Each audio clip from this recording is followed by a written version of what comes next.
வணக்கம் மக்களே, நம்ம சேனலுக்கு உங்களை வரவேற்கிறேன். நம்ம இன்றைக்கி மணி பிளான்ட்டை வந்து வேஸ்ட் பாட்டில்ஸை யூஸ் பண்ணி எப்படி வந்து க்ரோத் பண்ணுறோம் அப்படின்ட்டு பார்க்குறோம். இதுக்கு தேவையானது பாட்டிலு, மணி பிளான்ட்டு, அப்புறம் வாட்டர் வந்து பார்த்திங்கன்னா ஆர்ஓ வாட்ரு, ரெயின் வாட்டராக இருந்துச்சுன்னா ஓகே. அதில் சால்ட் கண்டென்ட் ரொம்ப கம்மியாக இருக்கணும். போர் வாட்டர் யூஸ் பண்ணிங்க அப்படின்னா அதோட ரிசல்ட் வரதுக்கு கொஞ்சம் லேட் ஆகுங்க. இப்போ இந்த மாதிரி இருக்க பிளான்ட் ஆல்ரெடி வெல் க்ரோவாக இருக்கக்கூடிய பிளான்ட்லேருந்து ஒரு பீசஸ் வந்து கட் பண்ணி வச்சுருக்கேன். இதை வந்து ஆல்ரெடி ஒரு பாட்டிலில் வாட்டர் ஃபில் பண்ணி வச்சுருக்கேன், ஆர்ஓ வாட்ரு. இதில் எப்படி பிளான்ட்டை ப்ளேஸ் பண்ணோன்னா இந்த மாதிரி தான் வைக்கணும். ரொம்ப உள்ளே வந்து போயிடக்கூடாது. அதேமாதிரி வந்து அதோட லீவ்ஸ் வந்து பார்த்திங்கன்னா சன்லைட் இருக்கணும், அதேமாதிரி வாட்டரும் இருக்கணும். அப்போ அதோட பிளான்ட்டில் வந்து பார்த்திங்கன்னா வந்து க்ரோத் வந்து நல்லாயிருக்கும். இப்போ இதுவரையிலும் அதில் ஸ்டெம் மட்டும் தான் இருக்குது, ரூட் வரல. ஆனால் ஃப்யூச்சரில் வந்து ரூட் வரும். இப்போ இந்த மாதிரி வச்சுருங்க. இப்போ இது ஆல்ரெடி க்ரோத்தான ஒரு பிளான்ட்டு, எப்படி க்ரோத் ஆகிருக்குன்னு பாருங்கள். நியூ லீவ்ஸ்லாம் வந்திருக்கு. இப்போ இந்த வாட்டரோட மெயின்டெனன்ஸ் வந்து பார்த்திங்கன்னா எப்படி பண்ணோம் அப்படின்னா 2 டேஸ் இல்லை 3 டேஸ்க்கு ஒரு தடவை வந்து பார்த்திங்கன்னா வாட்டர் ஃப்ரெஷ்ஷாக வந்து ரீப்ளேஸ் பண்ணணும். நெக்ஸ்ட் இந்த மாதிரி ஒரு 4 பாட்டில்ஸ் 5 பாட்டில் இருந்துச்சு அப்படின்னா இல்லை இப்போ போட்டு வச்சுட்டு இப்போ இந்த பாட்டிலில் வந்து பார்த்திங்கன்னா இந்த மாதிரி ஒரு 4 பாக்ஸ் 5 பாக்ஸ் வந்து ரெடி பண்ணி வச்சுட்டு இதில் வந்து நம்ம வாரத்தில் வந்து இப்படி எடுத்து வச்சுக்கலாம். இப்போ இப்படி இங்கே வச்சுக்கோங்க.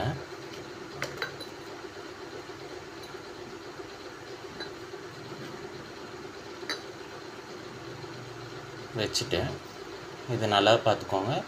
ஸ்டெம்மு ரூட்டும் வந்து கேர்ஃபுல்லாக இருக்கணும், சன்லைட் படணும். இது நீங்கள் வெயிலில் தான் வைக்கணும்னு அவசியம் இல்லை. சன்லைட்டுன்னு நான் சொல்கிறது ரூமில் இருக்கக்கூடிய ஒரு சன்லைட்டுங்க, ஓகேங்களா? நிறைய பேர் சன்லைட் அப்படின்னோடனே வந்து வெயிலில் வச்சிடக்கூடாது. மணி பிளான்ட்டை பொறுத்தவரையிலும் வாட்டரில் நீங்கள் வச்சுருக்கிறது வந்து சேஃப் லெவலில் வாட்டர் மெயின்டைன் ஆகிட்டு இருக்கா அப்படிங்கிறதையும் மெயின்டைன் பண்ணி பார்த்துக்கோங்க. மாதிரி ஒரு 4 பாட்டில் வைக்கும்போது என்னென்னா ஈஸியாக இருக்கும் உங்களுக்கு கேரி பண்ணிட்டு போகிறதுக்கு, கீழே விழுகாது. அதே மாதிரி ஒரு இடத்துலேருந்து ஒரு இடத்துக்கு நம்ம ஈஸியாக அதை சேஞ்ச் ஓவர் பண்ணிக்க முடியும். இப்போ இதுக்கு ஒரு பாக்ஸ் வந்து ரெடி பண்ணோம்.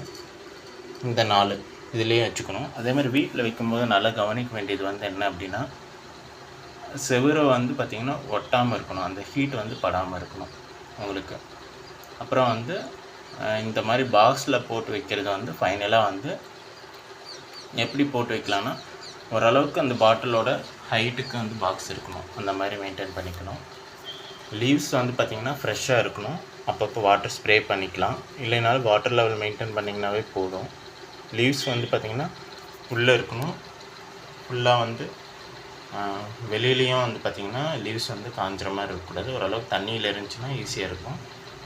ரூட்ஸ் வந்து ஃபுல்லாக வந்து வாட்டரில் இம்மர்ஸ் ஆகிருக்கணும், அதை நல்லா கவனித்து பார்த்துக்கோங்க. இப்போ இந்த பிளான்ட்டோட ரூட்ஸ் கூட பாருங்கள் எப்படி இருக்குன்னு, நல்லா வந்து வந்திருக்கும். உள்ள லீவ்ஸ் வந்து பார்த்திங்கன்னா இதில் வந்து லீவ்ஸ் வர ஆரம்பிச்சிருக்குது. இப்போ இந்த மாதிரி க்ரோத் இருக்கும். இன்னொன்று இந்த மாதிரி பிளான்ட் வந்து நம்ம 2 to 3 டேஸ் ஏன் வந்து வாட்டர் மாற்றினா தான் நல்லா இருக்குமான்ட்டு இல்லை.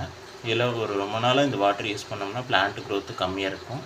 நெக்ஸ்ட்டு வந்து பார்த்திங்கன்னா இதில் ஏதாவது ஒரு இன்செக்ட்ஸ் வந்து பார்த்திங்கன்னா எக்ஸ் இது மாதிரி இருந்துச்சு, மஸ்கிட்டோஸு இந்த மாதிரி இருந்துச்சு, பக்ஸு இந்த மாதிரி வந்து லே பண்ணால் கூட அது வாட்டரை ரீப்ளேஸ் பண்ணும்போது உங்களுக்கு நல்லாயிருக்கும். எந்த ஒரு இம்பேக்டும் அது வாட்டரில் வந்து பார்த்திங்கன்னா ஏற்படுத்தியிருந்தது சரியாக போயிருக்கும். அப்போ மெயின் வாட்டர் வந்து நீங்கள் சேஞ்ச் ஓவர் பண்ணுறது வந்து இதுக்கு தான். இப்போ இந்த பிளான்ட்டோட க்ரோத் வந்து நான் உங்களுக்கு போட்டுகிட்டே இருக்கேன். நம்ம சேனல் சப்ஸ்கிரைப் பண்ணிக்கோங்க, நம்ம சேனலை ஃபாலோ பண்ணுங்கள். நன்றி மக்களே.